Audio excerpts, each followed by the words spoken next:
Hello everyone, welcome to White Vlogs and welcome to vlog number 26. আর আজকে আছি আমি মেলকুমে।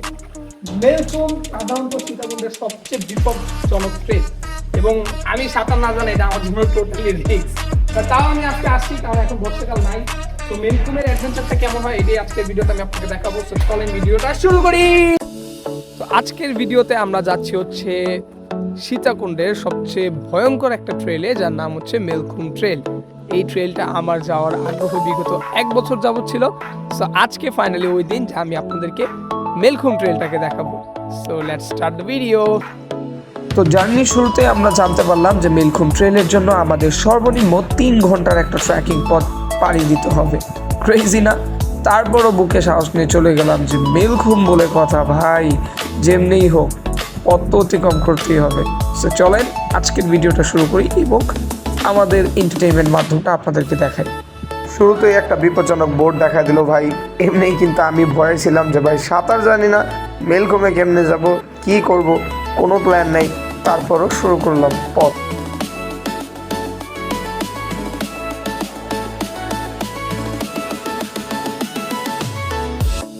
এখনো আমাদের স্টিল আরো 1 থেকে 1.5 ঘন্টার মতো হাঁটতে হবে, তারপরে আমরা মেলকুম ট্রেলের দেখাটা পাবো। তো এই হচ্ছে এখন আমাদের মেলকুমের পথযাত্রা শুরু। আমরা অলরেডি জিরিতে পা দেওয়ার প্রিপারেশন নিয়ে ফেলতেছি এবং এখান থেকে আমাদের জার্নি শুরু। আমরা একদম হালকা ঝিরিপথ পাড়ি দিছি, পানি প্রচুর ঠান্ডা এবং আমরা সামনে দেখতে পাচ্ছি ওইখানেই হচ্ছে মেইন ট্রায়াল শুরু।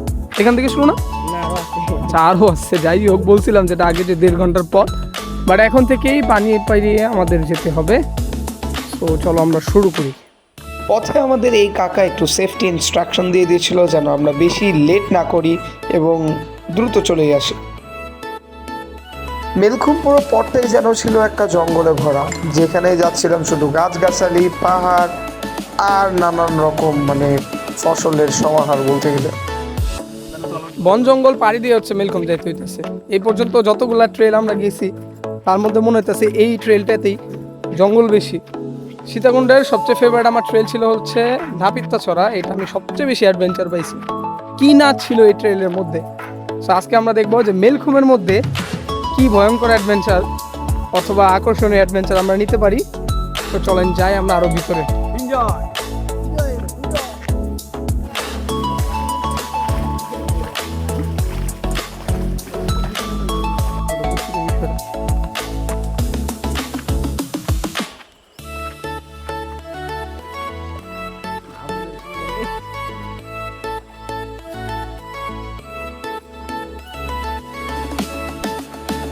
অত্যন্ত বিপজ্জনক রাস্তা দিয়ে আমরা যাচ্ছি, খালি বাস আর বাস।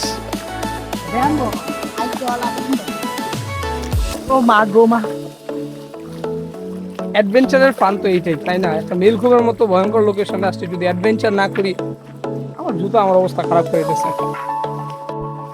শুধু হাঁটতেই আছি। মেলকুমের দেখা এখন আমাদের পরে নেই। তাছাড়া আমাদের টুরিস্ট গাইড বলতেছে যে আমরা নাকি মাত্র আধা ঘন্টা আসছি, আরো 1.5 ঘন্টা হাঁটতে হবে বা 1 ঘন্টার মতো হাঁটতে হবে। ভাই রোদের তাপমাত্রা বাড়তেছে, খুব দ্রুত আসে।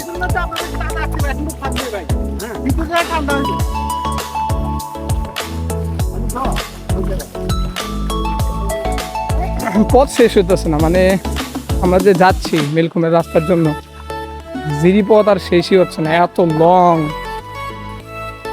যেমন মনে হইতেছে ভাই পথই শেষ হইতেছে না। এই যে হাঁটতে আসি শুধু সময় যাচ্ছে, অথচ মেলকুমের দেখা এখনো পাচ্ছি না। এখানে আমাদের যে ট্যুর গাইডটা ছিল আমাদের সাথে, ও বলতেছে যে আরো অনেক দূর হাঁটতে হবে। মোটামুটি জঙ্গলের ভিতর দিয়ে যেতেছি। এখন এই জঙ্গল কখন শেষ হয় এটি হচ্ছে ফ্যাক্ট। খুবই সুন্দর জায়গা, অ্যাডভেঞ্চারাস।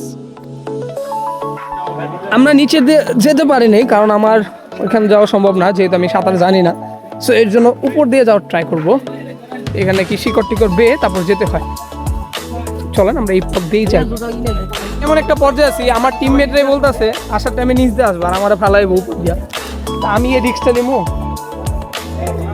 ভয়ঙ্কর যতটা লাগতেছে দেখতে, নিচ দিয়ে আমি যেতে পারিনি, আফসোস। মানুষজনের কোলাহলে বুঝে যেতেছে তারা কতটা মজা পেতেছে, বাট আফসোস সাঁতার না জানার কারণে আজকে নিচ দিয়ে যেতে পারলাম না। মজার বিষয় হচ্ছে উপরের হাইট দেখা আর যেতে মন চায় না, এর জন্য আবার নিচে পথে যেতেছি। যাক, ইনশাল্লাহ যাবো, হাল মানবো না। অ্যাটলিস্ট বয়রে আজকে মোকাবেলা করতেই হবে যেমনিই হোক। আসছি যেহেতু বয়রে মোকাবেলা করেই যাবো যেমনিই হোক। অনেক কষ্টে ভাই যাইতেছি, আমি জানি না কতটা ভয়ঙ্কর। তো প্রেজেন্টিং দিস ইজ মেলখুম।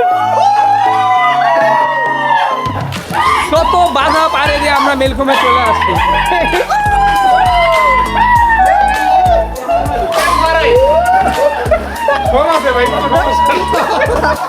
তো এটাই হচ্ছে মেলখুম। এর ভিতর হচ্ছে আরো চিপা জায়গা আছে।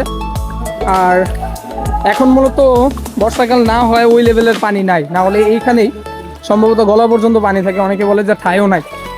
তা আমরা এই উদ্দেশ্যে আসছি, অ্যাটলিস্ট আমার সেফটি মেনটেন করার জন্য আমি এইভাবে আসছি, যাতে কোনো সমস্যা না হয় আর কি।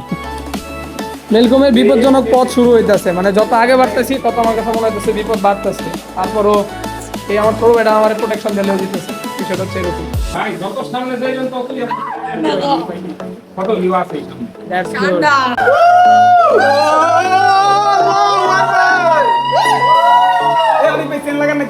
আল্লাহু আকবার। নারায়ে তাকবীর। নারায়ে তাকবীর। ভাই কেন ভাই? আরে রে ভাই, ভাই ও ভাই ইনসেন, আমি ভয় পেয়ে গেছিলাম না।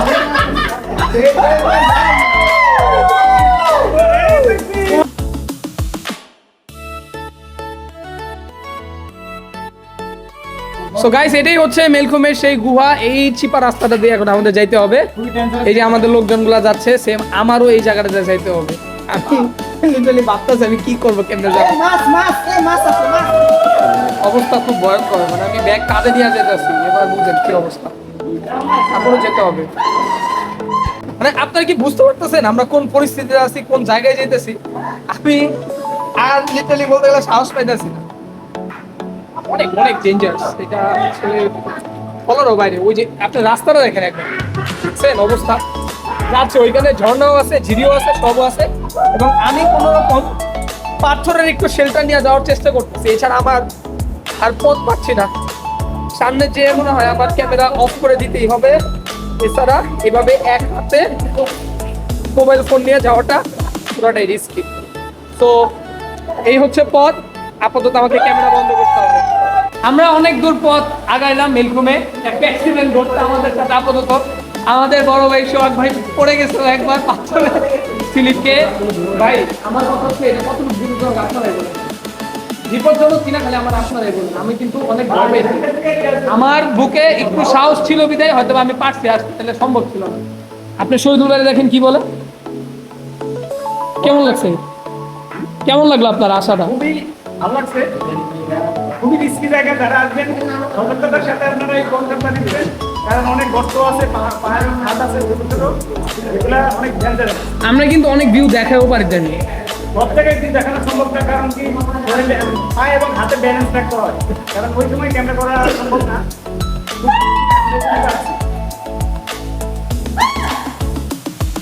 এখানে আরো পথ আছে বুঝছেন, এই বামেও পথ আছে, উপরে তো শিকড়। এই বামে পথ আছে, দেখাইতে পারবো না, সরি। আমাদের আবার ক্যামেরাটা অফ করে রাখতে হবে, এছাড়া কোনো পথ নাই। এটাই মনে হয় মেলখুমের শেষ। আমরাই বাংলাদেশে প্রথম যারা মেলখুমের শেষ দেখতে যাচ্ছি। ওই যে মেলখুমের শেষ দেখা যাচ্ছে। ও মাই গড, এই এক্সপেরিয়েন্স। চলো যাই।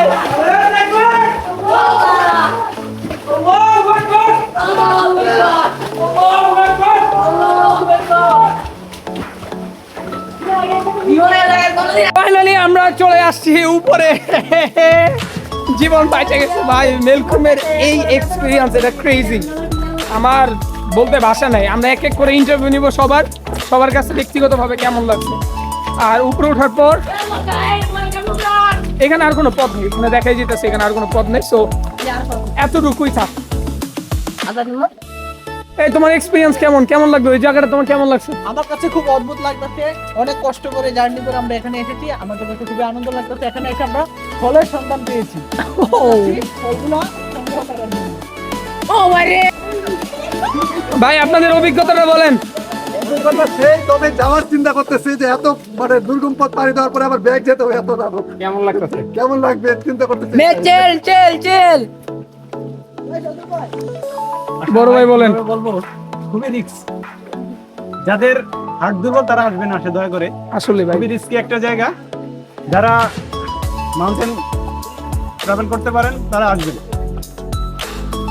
বিয়ার গ্রিলস আমাদের মোহাম্মদপুরের বিয়ার গ্রিলস ভাই, আপনি যে মুভগুলা দেখাইলেন, যদি আমি পারতাম আমার ফোনে ক্যাপচার করতে ভাই, রেকর্ড করতেন, রেকর্ড।